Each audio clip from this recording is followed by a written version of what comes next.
Welcome back. We're BAS 120. We're talking about discrete and continuous random variables. Problem number 5.13. Now remember, random variable just means it's a random x or random, normally it's x, a random number. So discrete random variables, the possible outcomes can be counted, like dice or flipping a coin or a roulette wheel. The numbers are from 0 to 36, and it's 1, 2, 3, 4. You wouldn't roll a dice and get 2.5. You get 1, 2, 3, 4, 5, 6. And when you plot it, here you see a plot, our famous old plot of rolling two dice, the sum of rolling two dice. We have 2, 3, 4, 5, 6, very discrete frequency distribution. Okay?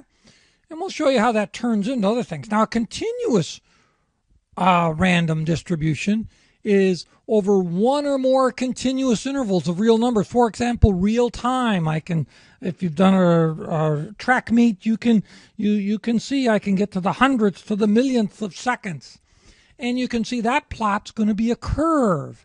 Now, the reason I did this histogram with the curve in the background is if we have enough flips of a coin, if we have enough rolls of the dice, we can project a continuous probability distribution, which we'll get to in a few more of these things. Let's take a look at 5.14, the actual distribution of rolling of the dice, rolling two dice. So here's our famous example.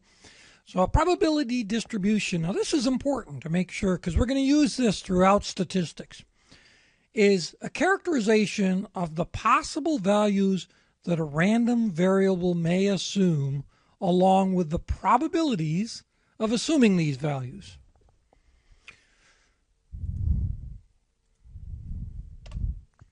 A little bit better. So here we have simply a random distribution of the rolling of two dice and the sum of those two dice. And this happens to be, as we said earlier, a discrete probability distribution.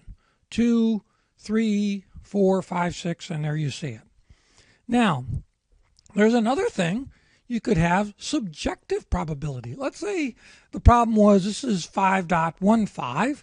Let's say that we had let's say that we wanted to know what's the probability of the growth of the stock market next year. Well, we could put it into categories, -20, -15, discrete possibilities. And we could say, get some experts together and have them give us subjective probabilities. Now, there's nothing wrong with graphing these subjective probabilities. And you can see we've got a bit of a curve. Most folks think it'll be somewhere between 0 and 10%. Few folks think we'll lose money. Few folks think we'll have big gains.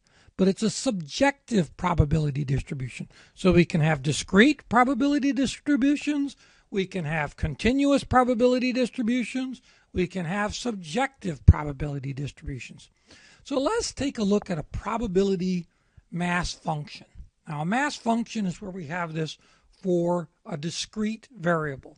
So here we have our same old distribution, but all we're saying with a function now, f of x, we're saying f of x1 or the number 2, f of x2, etc. Could be the number 3.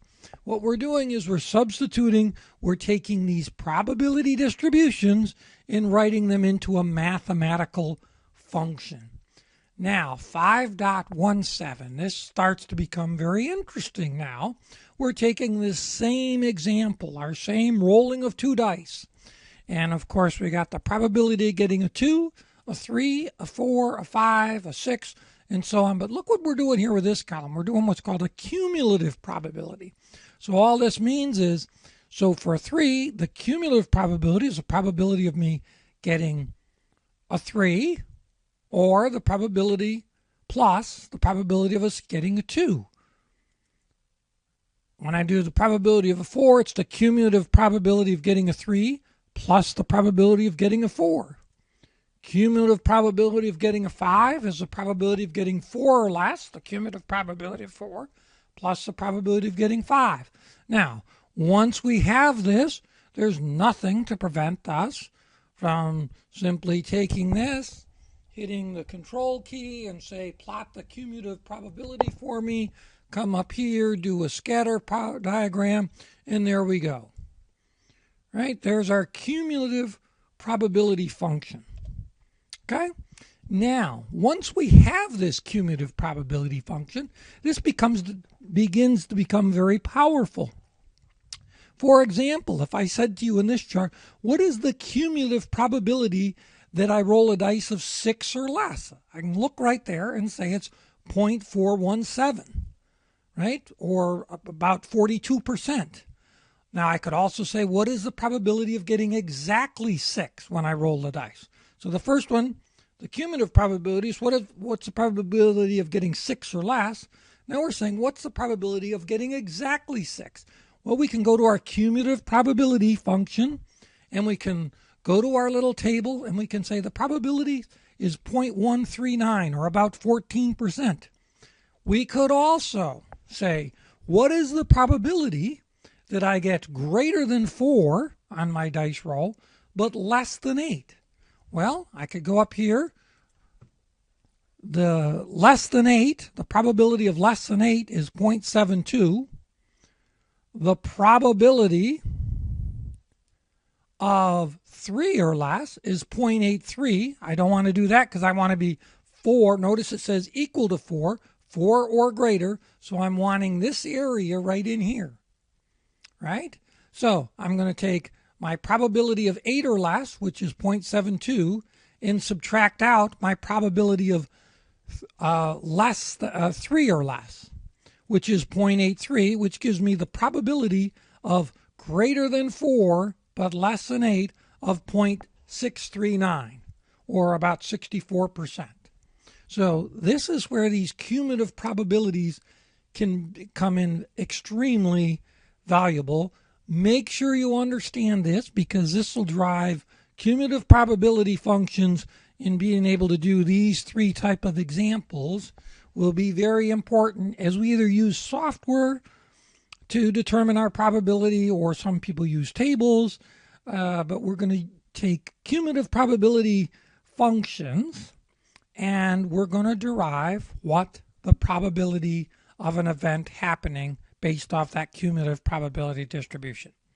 So that's up through 5.17. Any questions, let me know.